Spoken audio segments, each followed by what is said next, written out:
કહે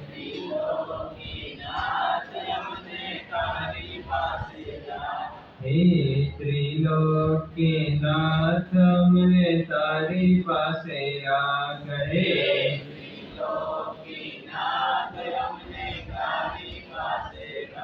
તારી પાસે રાખ મને તારી પાસે રાખ હે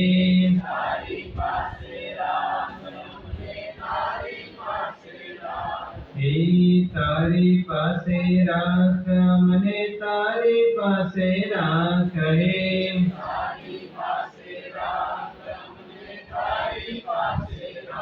હે શત્રુંજય નાથ મને તારી પાસે રાખ હે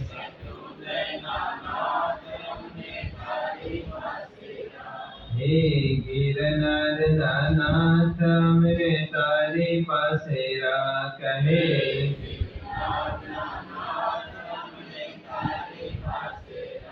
તારી પાસે રાખ મને તારામાં વિશ્વાસ હે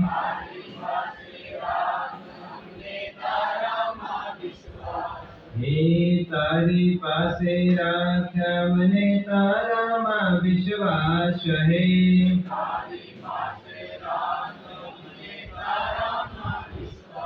હે શંખેશ્વર નાથ મને તારી પાસે રાખ હે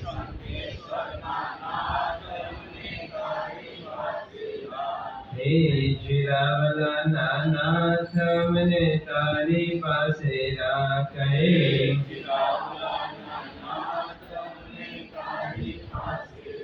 તારી પાસે રાખ મને તારામાં સમાવ હે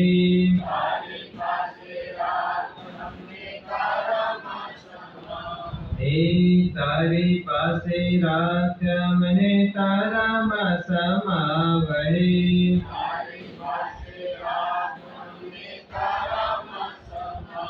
હે ભદ્રેશ્વર નાથ મને તારી પાસે રાખ હે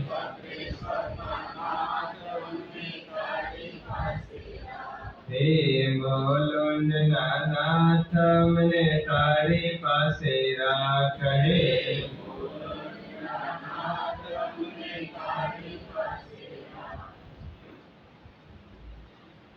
धर्म समाधि कभाखियो जे साधु ते हनारे गेरा आचार्य आचार नाजी दायक नायक जेरा उपाध्याय ते शिष्य ने जे सूत्र भणावण हार प्रवचन संग वखाणियो जे दर्शन समकित सार भक्ति भाय प्रति प्रतिधि हृदय प्रेम बहुमान गुण स्तुति अवगुण ढाकवाजी आशतनानी हार पांच विधि दसतनोजी विनय करे अनुकूल सिंचे ते हसदार से जी धर्म वृक्ष मूलन करे तरण तरणहार भक्त हृदय सम्राट जगत बालेश्वर एवं परमात्मा ने नमस्कार करिए જેમને આ ધર્મગ્રંથની સ્થાપના કરી અબાધા કાળની જે આપણી વાત ચાલતી હતી એ જ અબાધા કાળની વાતને આપણે આગળ વધારીએ એ જ વિષયને આગળ વધારતા જો આપણા જીવનની અંદર તમે ધર્મની આરાધના કરો કે પાપની પ્રવૃત્તિ કરો એ આરાધના કર્યા બાદ કે પાપની પ્રવૃત્તિ કર્યા બાદ તમે શું વિચારો છો એના ઉપર તમારો ફળ શું પ્રાપ્ત થશે શું નતીજો પ્રાપ્ત થશે એનો આધાર રાખવામાં આવતો હોય છે તમે શું કર્યું છે એના ઉપર જેટલો આધાર નથી એના કરતા તમે શું વિચાર્યું છે એના ઉપર ફળનો બહુ મોટો આધાર રહેલો છે તમારા બેંકની અંદર તમારા 15 લાખ 20 લાખ 25 લાખ રૂપિયા તમારા બેંકની અંદર જમા થયેલા છે અને 25 લાખ માંથી તમે 15 લાખની ઉપાડ કરી છે 15 લાખ તમે ઉપાડ્યા છે અને 15 લાખ ઉપાડીને તમે ઘરમાં એ પૈસા લઈને જઈ રહ્યા છો બેંકની જવાબદારી કેટલા સુધી છે બેંકની જવાબદારી ત્યાં સુધી છે જ્યાં સુધી પૈસા બેંકની અંદર છે. જેવા તમે ઉપાડ્યા, બેંકમાંથી બહાર નીકાળ્યા એટલે પછી બેંકની જવાબદારી નથી. ઘર સુધી પહોંચાડવાની જવાબદારી બેંકની નથી.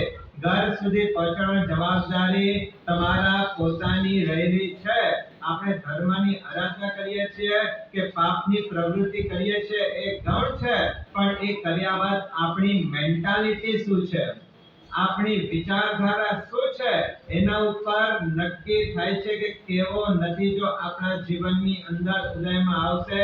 પાપ કર્યા પછી પણ કદાચ તમે જીવનની અંદર પશ્ચાતાપ ભાવ આવી જતો હોય છે તો એ પાપ પણ એટલો તમને નડી શકતો નથી. અને ધર્મ કર્યા પછી પણ જો ધર્મની નિંદા કરો કે શા માટે આ કર્મ મેં કરી નાખ્યો છે, તો ધર્મ કર્યા બાદ પણ જે ફળ જોઈતો હોય ફળ આત્મા પ્રાપ્ત કરી શકતો નથી. સૈનિક મહારાજા નરકની અંદર ગયા, એની પાછળનો કારણ એમને હિંસા કરી એટલો પૂરતો જ નહોતો, પણ હિંસા કર્યા બાદ, પાપની પ્રવૃત્તિ કર્યા બાદ સૈનિક મહારાજા વિચાર્યું શું? માત્ર શિકારથી નરકનો બંધ થયો નથી, પણ શિકાર કર્યા બાદ એક તીરથી બે નિશાન, એક તીરથી બે જીવને પતાવી નાખ્યા. આ પાપ કર્યા બાદ જે પાપની અનુમોદના કરી, પાપ કર્યા બાદ જે આનંદની અનુભૂતિ કરી, એ આનંદની અનુભૂતિએ સૈનિક મહારાજાને નરકગામી બનાવી દીધો હતો. ધર્મ હોય કે પાપ હોય, પ્રવૃત્તિથી નિર્ણાયક થતો નથી, નિવૃત્તિથી નિર્ણાયક થાય છે. વાત સમજાય છે? ધર્મ હોય કે પાપ હોય, તમે પ્રવૃત્તિ કરો છો એનાથી નિર્ણાયક બનતો નથી. પ્રવૃત્તિ કર્યા બાદ નિવૃત્તિના સમયમાં તમે શું વિચારો છો એ નિર્ણાયક બની જતો હોય છે. પાપ કર્યા પછી પણ જો પસ્તાવો આવે તો વ્યક્તિ ઠરી જતો હોય છે, અને ધર્મ કર્યા પછી પણ જો આનંદ નથી તો એ ધર્મ પણ એને તારી શકતો નથી. જો બે પાત્રને આજે નજર સમક્ષ રાખો, એક પાત્ર છે સંગમનો અને એક પાત્ર છે મમણ શેઠનો. બંને વ્યક્તિ નજર સમક્ષ લઈ આવો, જો બંનેમાં ઘણી બધી સમાનતા હતી, બંનેમાં ઘણી બધી ખૂબી હતી. સંગમે જ્યારે ખીર વવરાવી ત્યારે ખીર પોતાના ઘરની નહોતી, બરાબર છે? દૂધ કોઈ આપ્યો હતો, ડ્રાય ફ્રૂટ્સ કોઈ આપ્યો હતો, ચોખા કોઈ કે આપ્યા હતા, સાકર કોઈ કે આપેલી હતી. પોતાની એકે વસ્તુ નહોતી, બીજા પાસેથી જે વસ્તુની પ્રાપ્તિ થયેલી હતી. અને મમણ શેઠના જીવે પણ જે મોદક વરાવ્યો, એ મોદક પણ પોતાના ઘરમાં બનાવેલો નતો, ક્યાંકથી એમને મળેલો હતો. આ સામાન્યતા. સંગમે ખીર વરાવી એ પણ પોતાની નહોતી, મમણ શેઠના જીવે જે મોદક વરાવે એ પણ પોતાના નહોતા. હવે સંગમના જીવનની અંદર વિચાર કરીએ કે કોઈકના બીજાના હેલ્પફુલ નેચરના કારણે ઘરની અંદર ખીર રંધાણી, ખીર તૈયાર થઈ ગયેલી છે, ખીર રડી રડીને બનાવડાવી છે. ઘરમાં ખીર બનેલી નહોતી, માતાના આગળ બાળક રડે છે, એ રડવાના કારણે માતા ખીર બનાવે છે. અને ખીર બનાવ્યા બાદ માતા તો બધા કામ ઉપર લાગી ગયા, કામ કરવા માટે નીકળી ગયા છે, પણ ખીરને ખાવા માટે જે થાળીની અંદર ખીરને રાખી છે, આ સંગમને વિચાર આવે છે કે આજે મારા ઘરે આટલી શ્રેષ્ઠ વસ્તુ મળી છે, હું એકલો શા માટે વાપરું? કોઈ આવી જાય, કોઈને આપીને હું ખીર વાપરું, આ વિચારધારા સાથે ઘરમાંથી બહાર નીકળે છે. અને જેવા ઘરમાંથી બહાર નીકળે એટલે એક મહાત્માને આવતા જોયા. મહાત્માને જોયા કે યાદ આવી કે આ મહાત્મા બીજા કોઈ નથી, પણ કેટલા દિવસથી હું જંગલમાં જાઉં છું, આ ધ્યાનસ્થ અવસ્થાની અંદર જે મહાત્મા ઊભા રહે છે, એ જ મહાત્મા આજે દેખાઈ રહ્યા છે. સામે જાય છે, પ્રેમપૂર્વક વિનંતી કરે છે, અહોભાવ સાથે ગોચરીનો લાભ આપવાની વિનંતી કરે છે. મહાત્મા ગોચરી વળવા માટે આવે છે, અને સંગમનો જે આનંદ છે કે આજે શ્રેષ્ઠ વસ્તુ જે બની છે, ખીરનો બીજો નામ છે પરમાન. શું છે? પરમાન એટલે પરમ એટલે શ્રેષ્ઠ, અને અન્ન એટલે અનાજ. પરમ એટલે કે શ્રેષ્ઠ અનાજ આજે મારા ઘરે રંધાણો છે. આજે મુનિને હું વરાવી રહ્યો છું. કેવા મહાત્મા છે ને કેવો દાનનો લાભ મને મળી ગયો, કેવા મહાત્માને કેવો દાનનો લાભ મને મળી ગયો. દાનની પ્રવૃત્તિ કરી એ દાનની પ્રવૃત્તિ વખતે પણ આનંદ હતો અને દાનની પ્રવૃત્તિ કર્યા બાદ પણ સંગમે એ આનંદને ટકાવી રાખ્યો હતો. એના પ્રભાવ શું મળ્યો કે દાન વખતેનો જે આનંદ, એટલી લૂંટ સંપત્તિ સંગમ પ્રાપ્ત કરી ગયો કે આનંદ સાથે સુપાત્ર દાન જે કર્યું સંગમે, એ આનંદ સાથે કરેલા સુપાત્ર દાને સંગમ જેવા સામાન્ય ભરવાડને શાલી ભદ્ર બનાવી દીધો હતો. અને બીજી બાજુ મમણ શેઠના જીવનમાં પણ આ જ પ્રસંગ બન્યો છે. ક્યાંકથી એમને કદાચ લાડવા પ્રભાવનાની અંદર કે મોદક પ્રભાવનાની અંદર મળ્યા છે અને વિચાર થયો કે આજે એવી શ્રેષ્ઠ વસ્તુ મારી પાસે આવી છે અને કુદરતનું કરવું. જો સંગમને પણ મહાત્મા મળ્યા અને મમણના શેઠના જીવને પણ વોરાવા માટે મહાત્મા મળ્યા છે. આજે કુદરતનો કરવો મહાત્મા ગોચરી વોરાવા માટે આવ્યા છે અને મમણ શેઠનો જીવ પણ વિચાર કરે છે એમ તો મારા ઘરે કઈ હોય નહીં, પણ આજે મોદક આવ્યા છે, સિંહ કેસરિયા મોદક આવ્યા છે. આજે મહાત્માનો લાભ મળી ગયો છે. આવો અદ્ભુત પુણ્ય ઉપાર્જન કરવાનો મોકો કુદરતે મને આપ્યો છે અને એટલા અહોભાવ સાથે મમણ શેઠે એ મહાત્માને મોદક વરાવ્યા છે. વરાવતી વખતે જબરજસ્ત આનંદ હતો. જો સંગમે પણ વરાવ્યું ત્યારે પણ સંગમ પાસે પણ આનંદ હતો અને મમણ શેઠના જીવે પણ મોદક વરાવે એ વખતે પણ એના પાસે પણ આનંદ હતો. અને આનંદે શું કર્યો? એટલો જબરજસ્ત પુણ્ય બાંધી દીધો કે જો બંને વ્યક્તિઓ શ્રેણિક મહારાજાના શાસનની અંદર થયેલા છે. સંગમ પણ એટલે શાલીભદ્ર પણ શ્રેણિક મહારાજા હતા ત્યારે થયા છે અને મમણ પણ શ્રેણિક મહારાજા હતા ત્યારે થયા છે. અને આ વરાવતી વખતે આનંદની અનુભૂતિએ શું કામ કર્યો કે સમ્રાટ ભલે શ્રેણિક હતા પણ શ્રેણિક રાજાની સંપત્તિને ટપી જાય એવી સંપત્તિ આ બંને વ્યક્તિઓ પાસે હતી. મમણ શેઠ પાસે પણ જબરજસ્ત સંપત્તિ, શાલીભદ્ર પાસે પણ જબરજસ્ત સંપત્તિ. આ સામ્યતા તમે જુઓ. પણ આગળ ગાડી વધે છે અને આગળ વધતા સંગમે વરાવ્યા બાદ એ દિવસે સંગમનો મૃત્યુ થયો છે. જે દિવસે સંગમે ખીર વરાવી એ જ સાંજે સંગમે ખીર વાપરી, ડાયજેસ્ટ ન થયો અને પેટની શૂળ ઉપડી છે અને પેટને શૂળના કારણે ભયંકર વેદના છે. જો સંગમે પોતાના જીવનની અંદર પહેલી વખત ખીરનો સ્વાદ માણ્યો છે. જીવનમાં ક્યારેક ખીર વાપરી નથી, આજે ફર્સ્ટ ટાઈમ ખીરનો સ્વાદ, ખીરનો ટેસ્ટ એને લીધો છે અને ખીર વાપરતા જેટલો આનંદ હતો એના કરતા અધિક આનંદ આજે કેવું દાન, કેવો પુણ્ય, કેવા મહાત્મા મને મળી ગયા છે. અને મૃત્યુના અંતિમ સમય સુધી સંગમે એ આનંદને ટકાવી રાખ્યો. તો એ સંગમને એ દાને શાલીભદ્ર બનાવ્યો. આ બાજુ મમણ શેઠના જીવે પણ વરાવ્યા બાદ કોઈ કે પાડોશીએ પૂછ્યો કે ભાઈ મોદક ખાધા? ના ના, મારા સર આવ્યા, મહાત્મા આવ્યા એને વરાવી દીધા. અને પાડોશને કીધો કે જીવનનો લાભ ગુમાવી નાખ્યો. આવા મોદક બને નહીં અને આવા તારા હાથમાં આવેલા મોદક તે ગુમાવી નાખ્યા. અને બસ ત્યાંથી એમના વિચારો પતિતપણાને પામ્યા. મેં શા માટે મોદક વરાવી નાખ્યા? એના કરતા ન વરાવ્યા હોત તો કેટલું સારું થાત. જો ધર્મ જ્યારે પણ થયો ત્યારે બંનેના ભાવ ટોપ ઉપર હતા, પણ પ્રવૃત્તિ કર્યા બાદ નિવૃત્તિની અંદર સંગમ જીતી ગયા અને મમણ શેઠ નિવૃત્તિની અંદર થાપ ખાઈ ગયા. પરિણામમાં કેટલો ફરક પડે તમને ખબર છે? શાલીભદ્ર અને મમણ શેઠના પરિણામમાં કેટલો ફરક પડ્યો? જમીન આસમાનનો ફરક પડી ગયો. બંનેને સંપત્તિ મળી, પણ એક સંપત્તિ શાલીભદ્રને સર્વાસિદ્ધ દેવલોકની અંદર લઈ ગઈ અને એ જ સંપત્તિ મમણ શેઠને સાતમી નરકની અંદર લઈ ગઈ. કહેવાનો ભાવાર્થ એટલો જ નીકળે છે કે પ્રવૃત્તિ કરતા નિવૃત્તિમાં તમે શું કરો છો એના ઉપર ફળનો નિર્ણય થાય છે. તમે ક્યાંક છરી પાડતો સંગ કરાવ્યો, તમે ક્યાંક નવાણું યાત્રાઓ કરી, તમે ક્યાંક સામાયિક કર્યું, તમે ક્યાંક પ્રતિક્રમણ કર્યો, એ કર્યા બાદ તમે શું વિચારો છો એ નિર્ણાયક છે. અને બીજી બાજુ પાપ થઈ ગયા, પાપ થયા પછી અફસોસ કર્યો કે આ કરવા જેવો નહોતો, મેં શું કરી નાખ્યો છે. આ અફસોસ શું કરે છે? પાપના ભારને હળવો કરી નાખે છે. જો તમે થિયેટરમાં પિક્ચર જોવા માટે ગયા, વિચારજો ઘણી વખત આપણે શું કરીએ છીએ? કેવા પરિણામ નિર્માણ થઈ શકે છે આપણને ખબર પડતી નથી. તમે થિયેટરમાં પિક્ચર જોવા માટે ગયા, તમને પિક્ચર ગમી ગયો, તમને પિક્ચર જોતા આનંદ આવી ગયો અને પિક્ચર જોયા બાદ તમે બહાર નીકળ્યા અને 17 જણા તમે ફોન કર્યા કે ભાઈ પિક્ચર જોવા જેવું છે.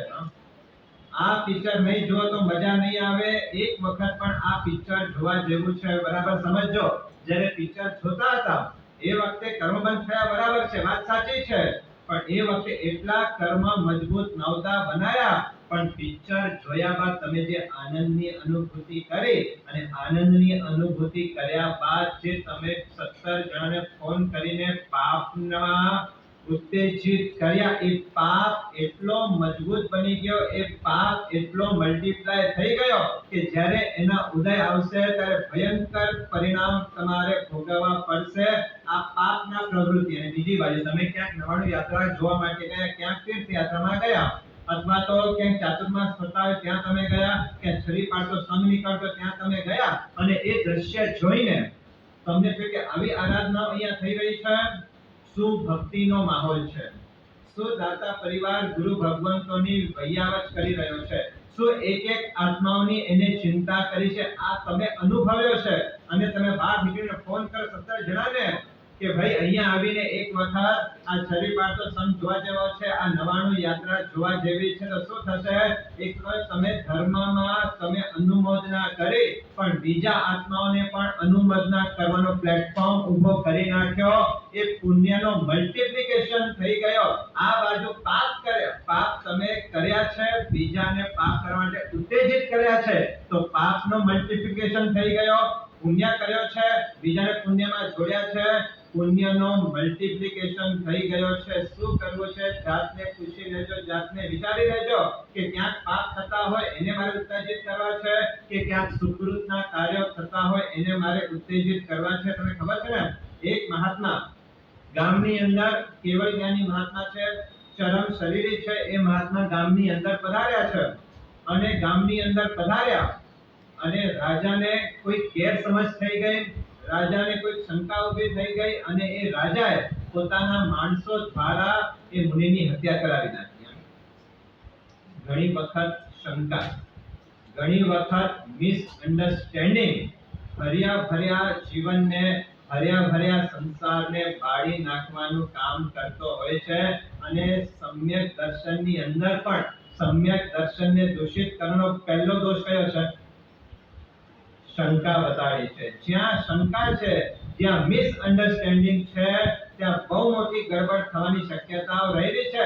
અને આ મહાત્મા એમના જે રાણી હતા, ધર્મપત્ની હતા, એની સાથે ક્યાંક સંવાદ કે વાત કરતા હશે અને આ એકમાત્ર દ્રશ્ય જોઈને રાજાના મનમાં શંકા થઈ અને શંકા થતાની સાથે રાજા વાજાને વાંદરા તરત જ માણસોને કીધું જાઓ અને મહાત્માને ખતમ કરી નાખો અને પોતાના માણસો દ્વારા મુનિની હત્યા કરાવી નાખી છે. જે મુનિ કેવલ જ્ઞાની હતા, જે મુનિ ચરમ શરીરી હતા, હવે એમને ક્યાંય શરીર લેવાનો નથી, ક્યારે જન્મ લેવાનો નથી, એવા કેવલ જ્ઞાની સંતોની હત્યા આ રાજાએ કરાવી નાખી. હવે હત્યા તો થઈ ગઈ, શાસ્ત્રો એમ કહે છે કે મુનિની હત્યા આત્માનો અનંત સંસાર વધારી નાખે છે.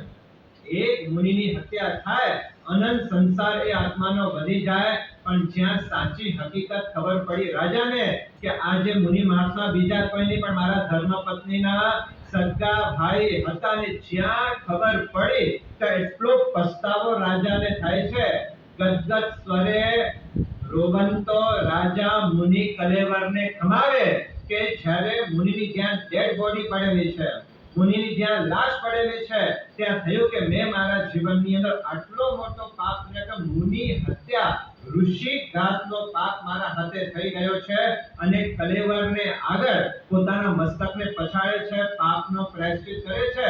એ પાપનો પ્રાયશ્ચિત કરતા કરતા કરતા એ રાજા સંસારીપણાની અંદર કેવલ જ્ઞાનને પ્રાપ્ત કરી ગયા છે. જે મુનિની હત્યા અનંત સંસાર વધારી શકતો હતો, પણ પાપ કર્યા પછી સાચા દિલથી થયેલો પશ્ચાતાપ એ જ હત્યારાને કેવલ જ્ઞાનની પણ ભેટ અપાવી શકતો હોય છે. તમે પ્રવૃત્તિ શું કરો છો એ મહત્વનું નથી, પણ પ્રવૃત્તિ કર્યા પછી નિવૃત્તિના સમયમાં તમે શું વિચારો છો એ જ મહત્વનો છે. ધર્મ સંગમ અને ધર્મ મમણસેટ બંને કર્યો હતો. બંનેના ભાવ શુભ પ્રવૃત્તિ કરતી વખતે એક સમાન હતા. પણ શું થયું? નિવૃત્તિના કાળમાં સંગમ જીતી ગયા અને નિવૃત્તિના કાળમાં મમણસેટ હારી ગયા. એ હારી જવાના કારણે આજે મમણસેટ 7મી નરકની અંદર છે અને શાલીભદ્ર સરવાર સ્થિત દેવલોકની અંદર છે. બીજો વિચારજો, સરવાર સ્થિત દેવલોકની અંદર આયુષ્ય કેટલો હોય? 33 સાગરોપમ અને નરકમાં 7મી નરકનું આયુષ્ય. આ સમાનતા સંગમ અને શાલીભદ્ર અને મમણસેઠની અંદર અનેક સામ્યતાઓ જોવા માટે મળતા હોય છે. ક્યારે પણ શુભ પ્રવૃત્તિ કર્યા બાદ ક્યારે અફસોસ કરવાની ભૂલ જીવનની અંદર કરશો નહીં. અને પાપ થયા પછી ક્યારે એની અનુમોદના કરવાની ગંભીર ભૂલ જીવનની અંદર કરશો નહીં. તમે ક્યાંક વેપારની અંદર તમે કમાવો છો અને ક્યાંક અસત્ય વચનો બોલવા પડે, ક્યાંક અનીતિ કરવી પડે અને એનાથી કદાચ તમે કમાવો છો, પણ એની ક્યારે પણ અનુમોદના કરશો નહીં કે જો મારો વેપારની કળા કેટલી જબરજસ્ત છે કે લોકોને ઉલ્લુ બનાવીને મારો વેપારને વધારી શકું છું. એક તો પાપ થઈ રહ્યો છે, એ પાપની અનુમોદના ભયંકર કર્મનો બંધ જીવનની અંદર કરી દેતો હોય છે. પ્રવૃત્તિ કરતા નિવૃત્તિ બહુ મહત્વની છે. તમે શું કરો છો એ એટલો મહત્વનો નથી, શું વિચારો છો એ મહત્વનો છે. એટલા જ માટે આપણે ત્યાં મન એવ મનુષ્યનામ કારણમ બંધ મોક્ષયો કીધો છે. તમે શરીરથી શું કરો છો એ નહીં, પણ મન શું છે? મુક્તિનો પણ કારણ છે અને એ જ મન દુર્ગતિનો પણ કારણ છે. જો મન છે એક એવી ચાવી છે, જો તાળો હોય ને, એ તાળો ખોલવાની ચાવી અલગ હોય ને બંધ કરવાની ચાવી અલગ હોય. ચાવી તો એક જ છે. એક તરફ ફેરવો તો તાળો બંધ થઈ જાય, બીજી તરફ ફેરવો તો તાળો ખુલી જાય. બસ મન એક એવો તાળો અને ચાવી છે કે તમે એને કેવી રીતે વાળો છો એના ઉપર બહુ મોટો આધાર રહેલો છે. સમજો કોઈક વ્યક્તિએ ઉપાશ્રય નિર્માણનો લાભ લીધો અથવા કોઈક વ્યક્તિએ 99 યાત્રા કરાવી અથવા કોઈક વ્યક્તિએ છરી પાટો સમ કરાવ્યો. જ્યારે 99 કરાવી, જ્યારે છરી પાટો સમ કરાવ્યો એ વખતે એટલા ઉત્તમ ભાવના એમના જીવનની અંદર હતી, ઉત્તમ ભાવના સાથે સુકૃત કર્યા. તીર્થસ્થાનની અંદર માળા પણ પહેરી લીધી, મોક્ષમાળ પહેરીને જ્યારે પાછા પોતાના ધંધા ઉપર ગયો, થોડોક સમય થયો અને ધંધામાં નુકસાની આવી ગઈ અને એ વખતે વિચાર કરે કે છરી પાડતો સંઘનો મેં લાભ ન લીધો હોત તો કેટલું સારું થયો હોત. ઉપાશ્રય નિર્માણનો લાભ ન લીધો તો કેટલું સારું થયો હોત. અરે એ વખતે તમારા ભાવ ટોપ ઉપર હતા. એ વખતે જે શુભ પુણ્યનો ઉપાર્જન કર્યું છે એ નબળા સમયમાં નબળા વિચાર કરીને એ પુણ્યને શા માટે બાળવાનું પાપ આપણે આપણા જીવનની અંદર કરી રહ્યા છીએ. જે સારું થઈ ગયો છે એની અનુભૂતિ એક વાત.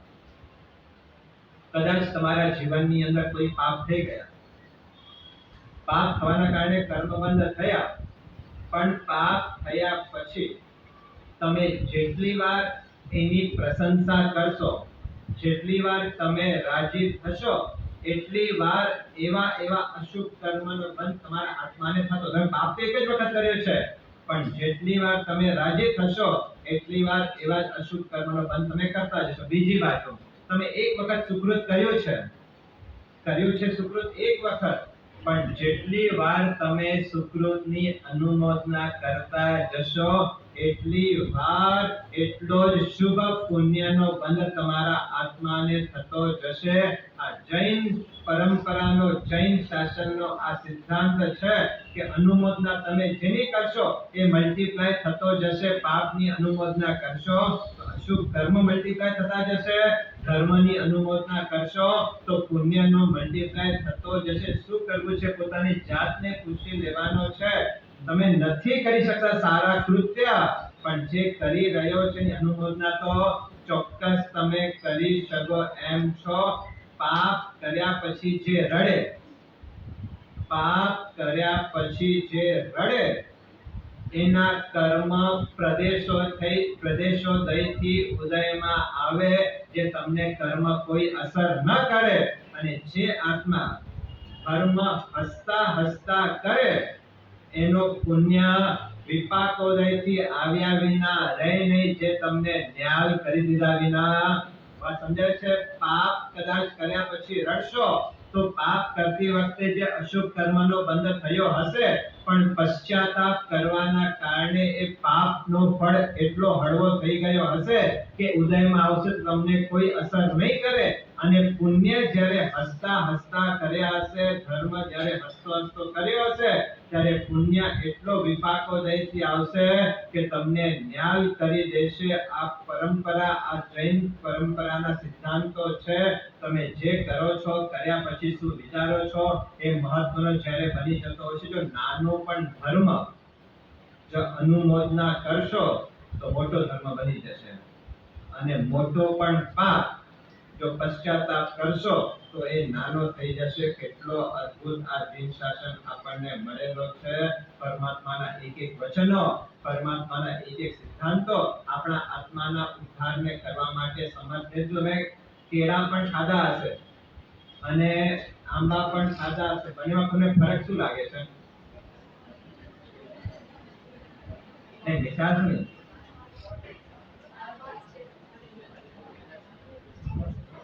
બંને ફરક શું છે? કેળા બારે માસ મળે ને આંબા 4 હજી આગળ.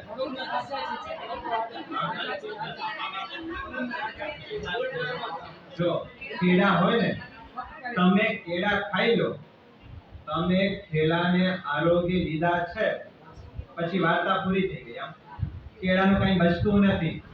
તમે છિલકો કાઢી નાખો, પછી કેળો વાપરો એટલે કેળામાં પછી કઈ બચતું નથી. પણ કેરી વાપરો તો હવે જો કેળાની અંદર નવા કેળા ઉત્પન્ન કરવાની તાકાત નથી, બરાબર છે ને? કેળાની અંદર નવા કેળા ઉત્પન્ન કરવાની તાકાત નથી, જ્યારે આંબાની અંદર નવા આંબા ઉત્પન્ન કરવાની તાકાત રહેલી છે. મારે પુણ્ય કેવો જોઈએ કે જે પુણ્ય ઉદયમાં આવે એ પુણ્ય મને ધર્મના માર્ગે વાળે એવો પુણ્ય. આપણે ત્યાં 4 પ્રકારના પુણ્ય પાપ બતાવે છે. કેટલા પ્રકારના?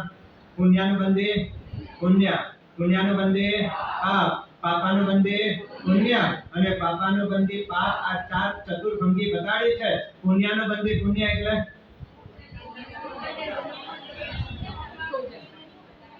પુણ્ય ભોગવતા નવા પુણ્યનો સર્જન કરાવે, એ પુણ્યાનુબંધી પુણ્ય. પછી પુણ્યાનુબંધી પાપ એટલે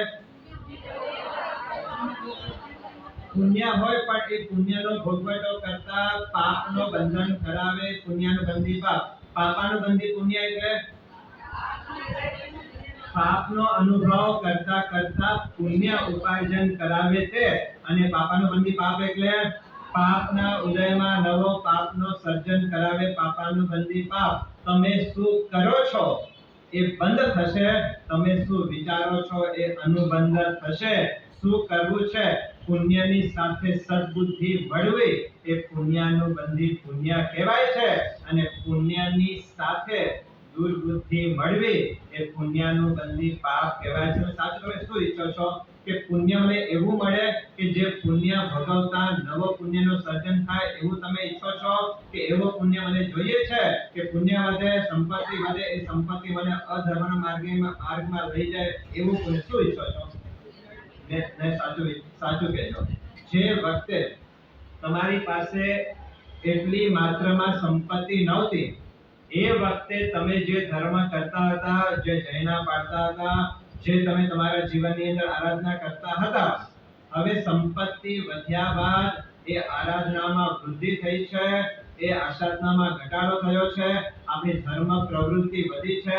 જો પુણ્ય આવ્યા પછી જો ધર્મ વધે તો એ આપણા માટે આવકારદાયક છે. પણ જે પુણ્ય આવ્યા બાદ આપણો અશુભ કર્મનો બંધ થતો હોય એ પુણ્ય આવકાર લાયક નથી. એના કરતા પુણ્ય ન હોય તો ચાલે, પણ પુણ્ય આવે અને મારા પાપની પ્રવૃત્તિ વધે એવો પુણ્ય મારે મારા જીવન જીવનની અંદર જોઈતો નથી.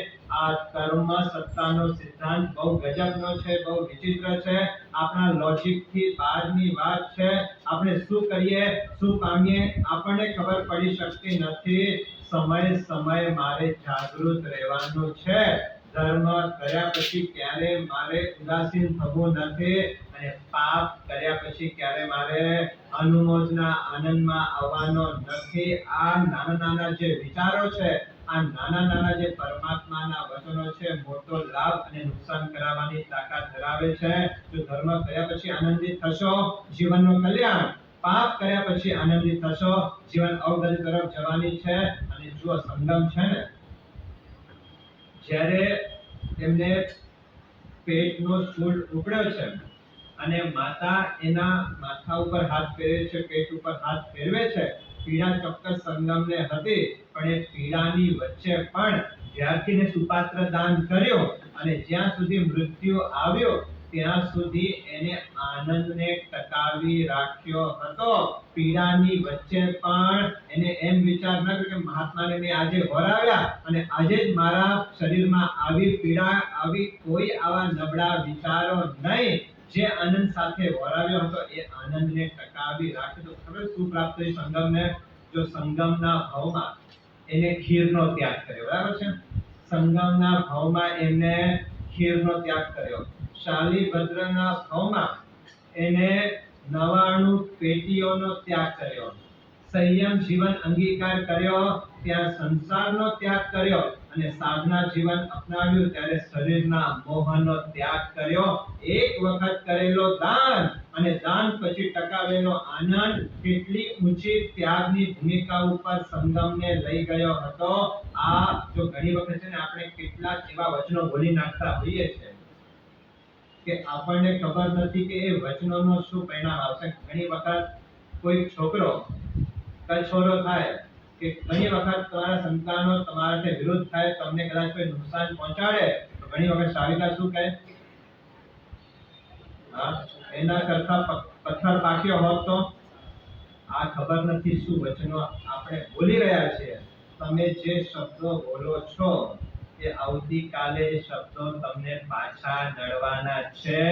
ઘણી વખત અજ્ઞાનતાના કારણે પણ આવા ઘણા બધા વચનો બોલાઈ જતા. જો તમે સંસારમાં તમે જીવન જીવો છો અને કોઈ એવો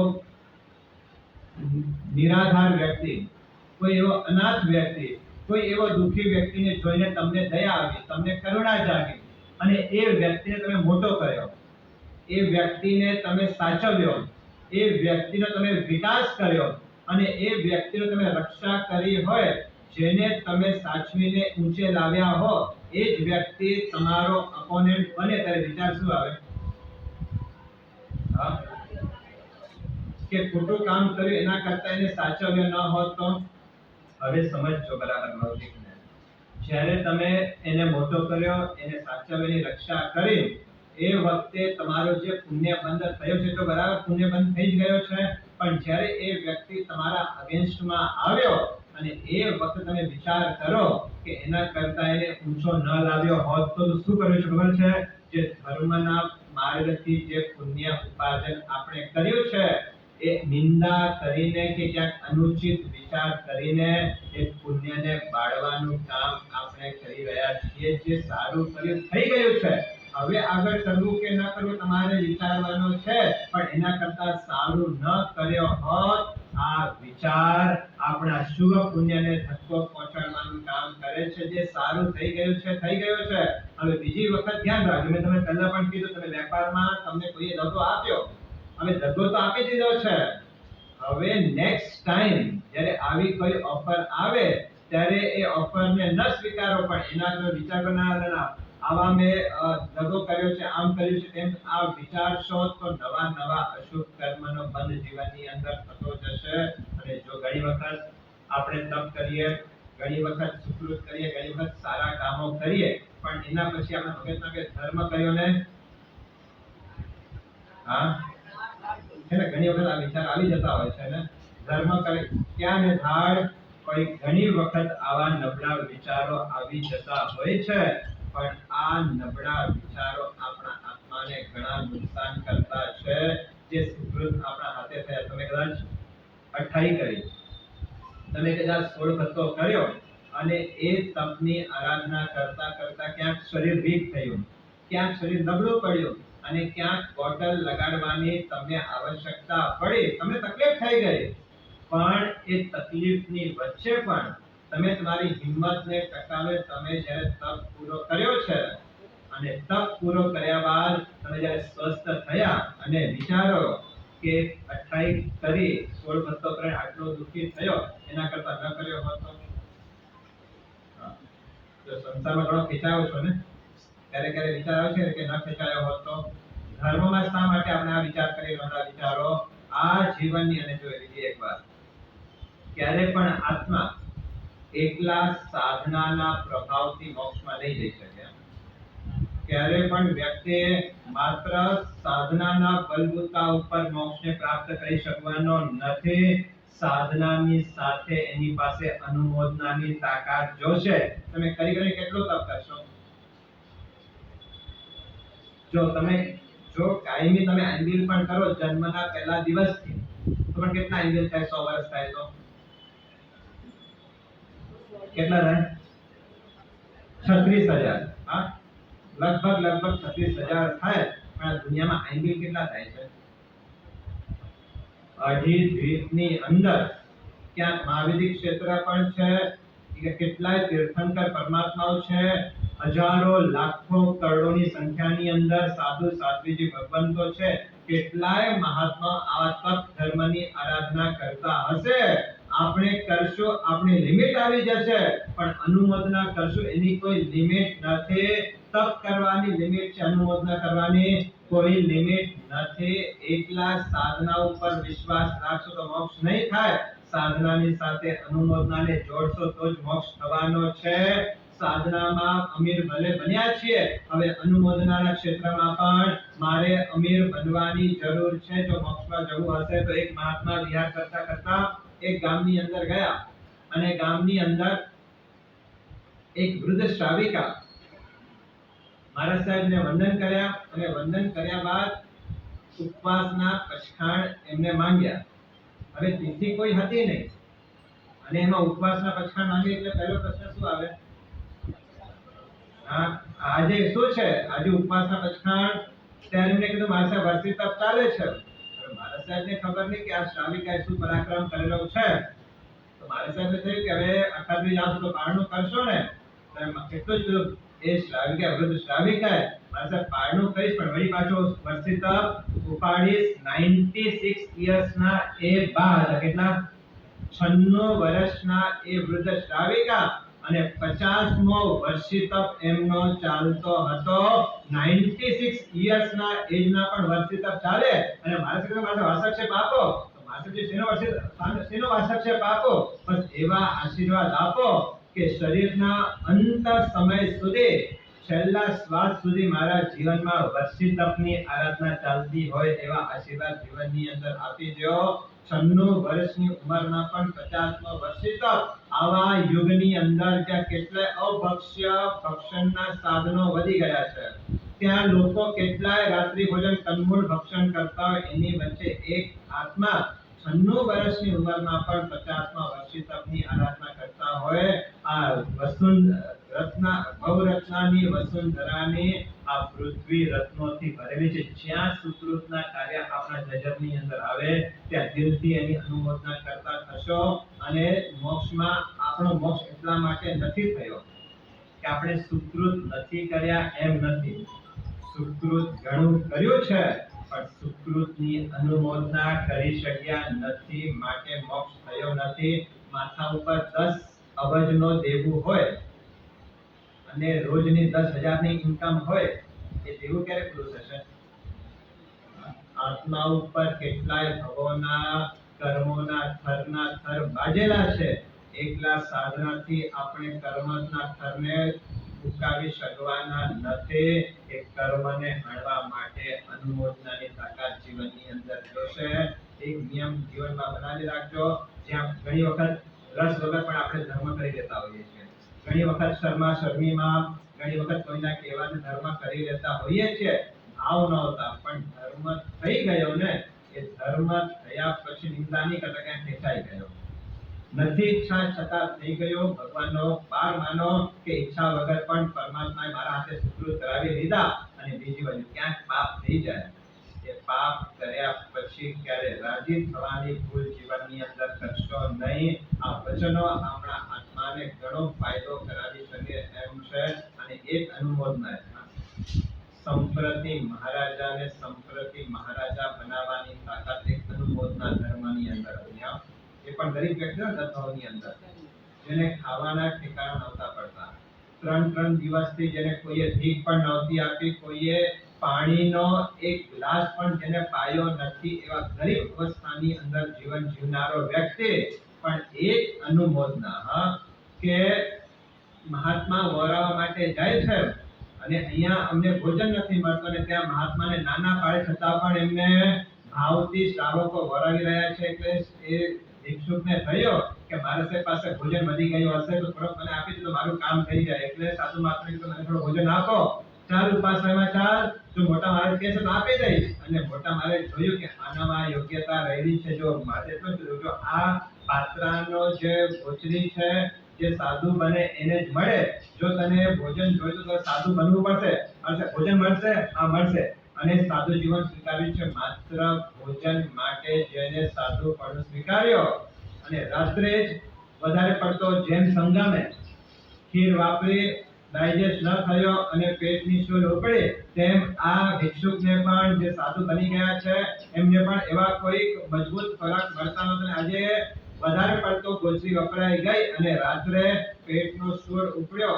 હવે એ સાધુ મહાત્મા જેને ખાવા માટે દીક્ષા લીધી હતી વિચારે છે કે આવા ઉત્તમ સાધુ ભગવંત તો મારી પગચંપી કરે છે, આવા ઉત્તમ ગુરુ ભગવંત મારી પૂછા કરે છે.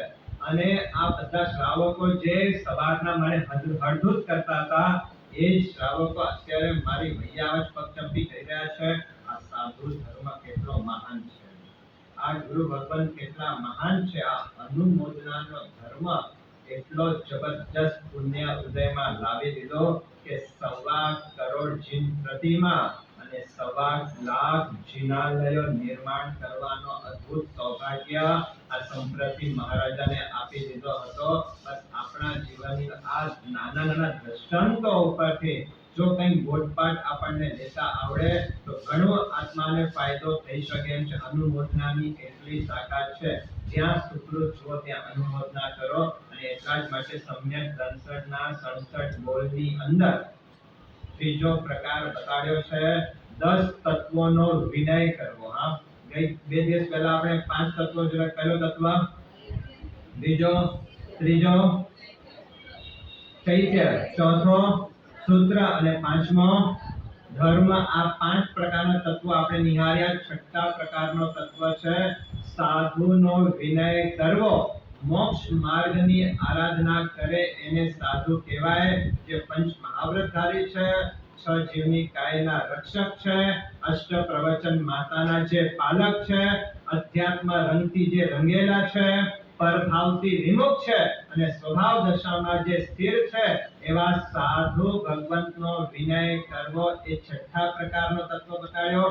7મા પ્રકારનો તત્વ છે આચાર્ય ભગવંતનો વિનય કરવો. આચાર્ય એટલે પોતે પંચાચાર પાડે અને સકળ સંઘને પંચાચાર ફલાવે, જે 36 ગુણના ધારક છે, જે સૂર્ય મંત્રના આરાધક છે, એવા આચાર્ય ભગવંતનો વિનય કરવો. આચાર્યનો મુખ્ય કર્તવ્ય ધર્મ દેશના આપીને લોકોને મોક્ષ માર્ગની અંદર જોડવા.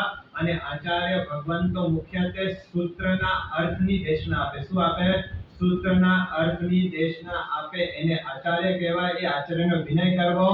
8મા નંબરનો તત્વ બતાડ્યો છે ઉપાધ્યાય. ઉપાધ્યાય એટલે 11 અંગ, 12 ઉપાંગ, 6 છેદ સૂત્ર, 10 પયન્ના, 4 મૂળ સૂત્ર, 1 નંદી સૂત્ર અને 1 અનુયોગ દ્વાર સૂત્ર. આ 45 આગમના છે. ભણનાર હોય અને પોતાના આશ્રિતોને ભણાવનાર હોય એવા આત્માઓને ઉપાધ્યાય ભગવંત કહેવામાં આવે છે.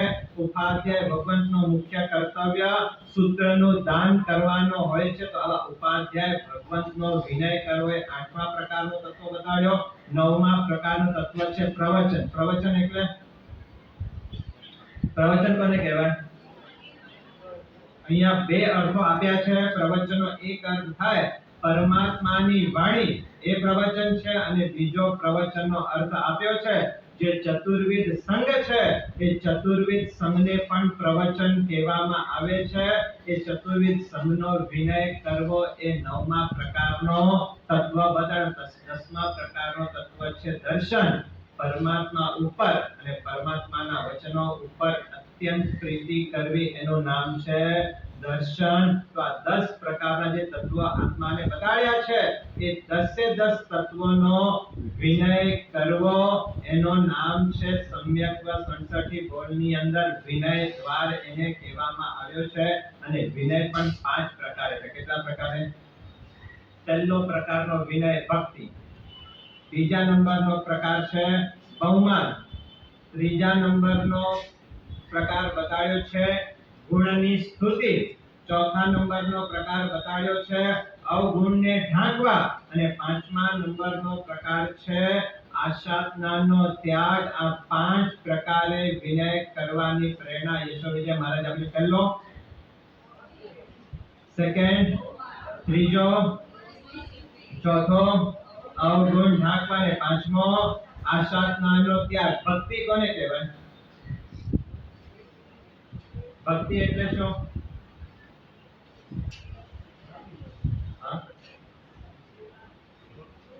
ભક્તિનો અર્થ સ્પેશિયલી શું થાય?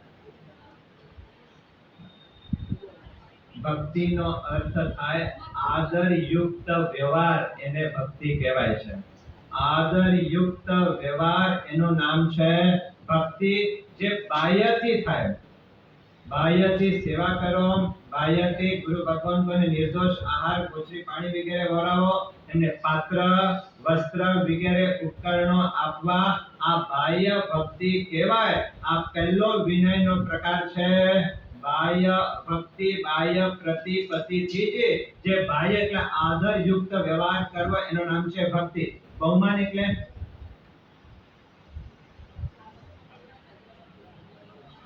બહુમાનનો અર્થ થાય મનમાં અત્યંત પ્રીતિ.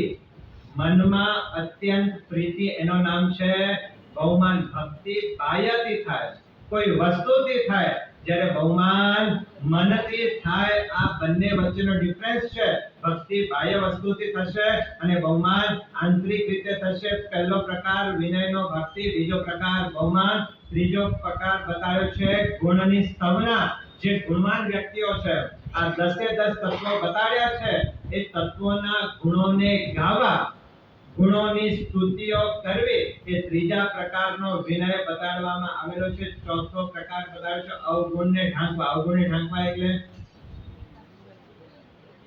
જો અર્યંત અને સિદ્ધ આ બંને તત્વોને મૂકીને દરેકે દરેક આત્મા એ છદ્મસપણાને અંદર રહેલો છે.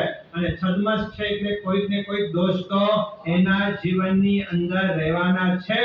પણ જ્યાં અધિક ગુણો છે અને ઓછા દોષો છે, તો આવા તત્વોનો દોષોનો પ્રચાર બહાર ન કરવો, એને અવગુણને ઢાંકવા નામનો ચોથા પ્રકારનો વિનય બતાડ્યો છે. દોષ છે પણ અધિક ગુણો છે, તો એ દોષોને બહાર પ્રગટ ન કરવા, આ ચોથા પ્રકારનો વિનય.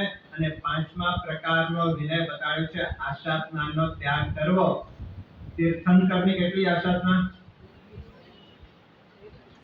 84. તીર્થંકરોની 84 આશાતના અને ગુરુ ભગવંતોની 33 આશાતના. આ જે આશાતનાઓ છે એ આશાતનાથી બચવું, એને 5મા પ્રકારનો વિનય બતાડ્યો છે. આ 10 તત્વોનો જે 5 પ્રકારે વિનય કરે, સમજી લેજો કે એના જીવનની અંદર સમ્યક દર્શનનો ગુણ આત્મામાં પ્રગટ થઈ ગયો છે. ભક્તિ, જો ભક્તિમાં પણ પ્રકાર છે. ગુરુ ભગવંતોની ભક્તન કેવી રીતે કરી શકો? નિર્દોષ ગોચરી વરાવીને, કાં એમની સેવા કરીને મહાત્મા વિહાર કરીને આવતા હોય તો એમની સામે જવું, સાથે વિહાર કરવો, પાછા જતા હોય ત્યારે પાછા વળાવવા માટે જવો, ક્યાંક એ આવ્યા હોય તો એમને ઉતારાની વ્યવસ્થા કરવી, આ બધું શેમાં આવી જાય? ગુરુ ભગવંતની ભક્તિ બહુમાન વગેરેની અંદર આવી જાય. અને સંઘની ભક્તિ કરવી એટલે શ્રાવક શ્રાવિકા હોય તો એ શ્રાવક શ્રાવિકાઓને પ્રભાવના કરવી, એ શ્રાવક શ્રાવિકાનો વાત્સલ્ય, સ્વામી વાત્સલ્ય કરવો, એમને પેરામણી આપી, એમને વસ્ત્ર આભૂષણો વગેરે આપવા, એ સંઘની ભક્તિ કહેવામાં આવે. ને એટલા જ માટે પર્યુષણની અંદર 11 કર્તવ્ય એક કર્તવ્ય સંઘ પૂજા બતાડવામાં આવેલી છે. સંઘ પૂજા એટલે ચતુર્વિધ સંઘની પૂજા કરવી, એવા સાધુ ભગવંતોને વરાવવાનો, અને શ્રાવક શ્રાવિકા છે એનો યોગ્ય બહુમાન, એમને યોગ્ય પેરામણી, એમને યોગ્ય વસ્ત્ર વગેરે આપવું, આ સંઘ પૂજા બતાડવામાં આવેલી છે.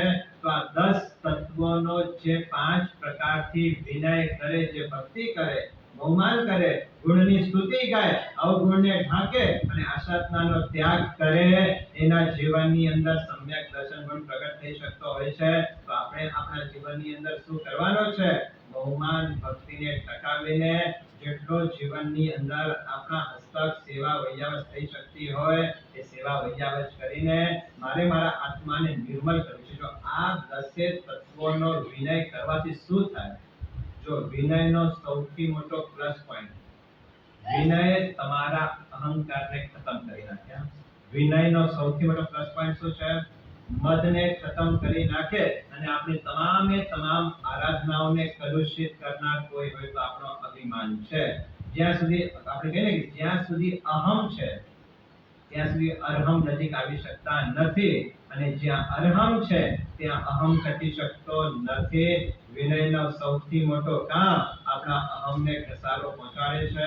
તો વિનય આપણા જીવનની અંદર પણ ઉત્પન્ન થાય, પેદા થાય, અને એ દ્વારા અરિહંત, સિદ્ધ, ચૈત્ય, સૂત્ર, ધર્મ, સાધુ, આચાર્ય, ઉપાધ્યાય, પ્રવચન અને દર્શન, આ 10 તત્વોનો મારા જીવનની અંદર વિનય વધતો જાય, ક્યાંય અવિનય ન થાય. ક્યાંક આ 10 માંથી ક્યાંક નુકસાન થતો હોય, ક્યાંક ચોરી થતી હોય, એને રોકવી, ક્યાંક ગુરુ ભગવંતનો અનાદર થતો હોય એની સામે પડવું, આ બધા વિનયના પ્રકાર ઉતાર્યા છે.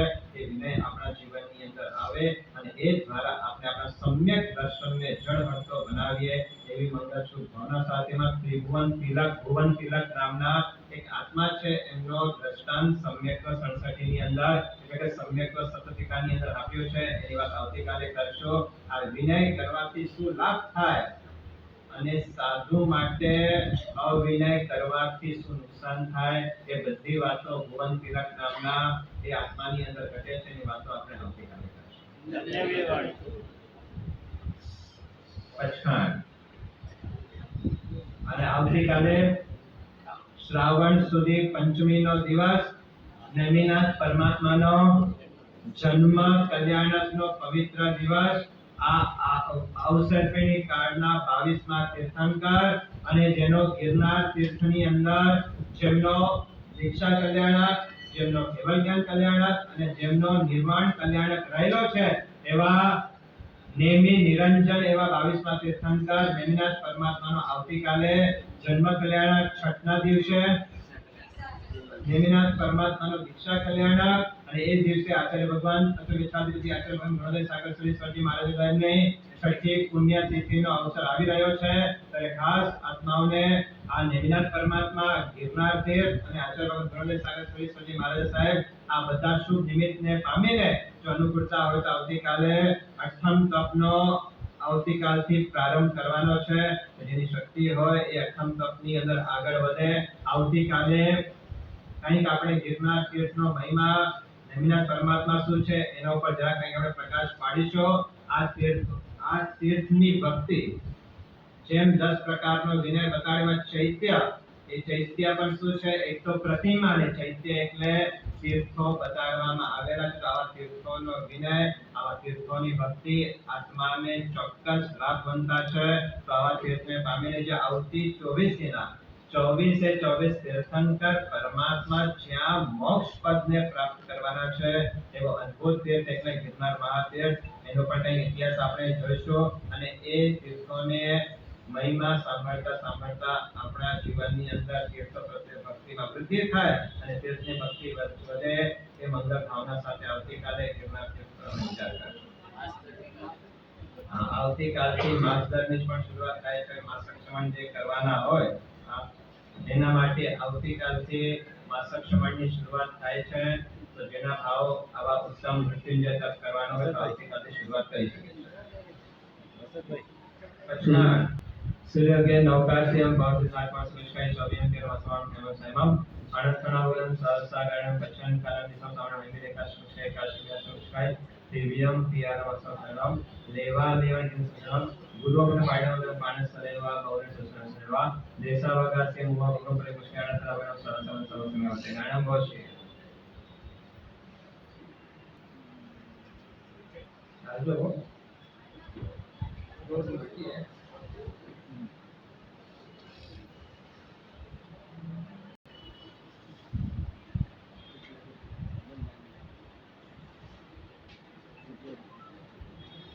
पहलो प्रश्न प्रवचनની અંદર બે કયા ઇંગ્લિશના શબ્દો આવ્યા હતા તો નાવ અને હિયર આ બે શબ્દો હતા અને ચાર સ્ટેપ રડતા રડતા ક્યારે ધર્મ કરશો નહીં ધર્મ કર્યા પછી ક્યારે રડશો નહીં હસતા હસતા પાપ કરશો નહીં અને પાપ કર્યા પછી કરશો નહીં હસશો નહીં વર્ષાબેન નાગરા એનો જવાબ સાચો છે.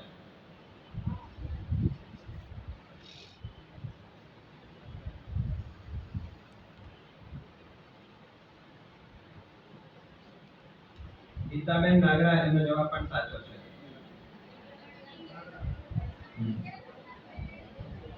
આજનો પ્રશ્ન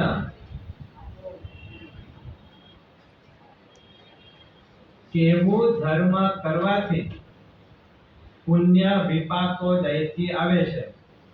કેવું ધર્મ કરવાથી પુણ્ય વિપાકો દયથી આવે છે અને કેવું પાપ કરવાથી અશુભ કર્મ પ્રદેશો દયથી આવે છે? કેવો ધર્મ કરવાથી પુણ્ય વિપાકો દયથી આવે છે અને કેવું પાપ કરવાથી અશુભ કર્મ પ્રદેશો દયથી આવે છે? આ પહેલો પ્રશ્ન. અને બીજા નંબરનો પ્રશ્ન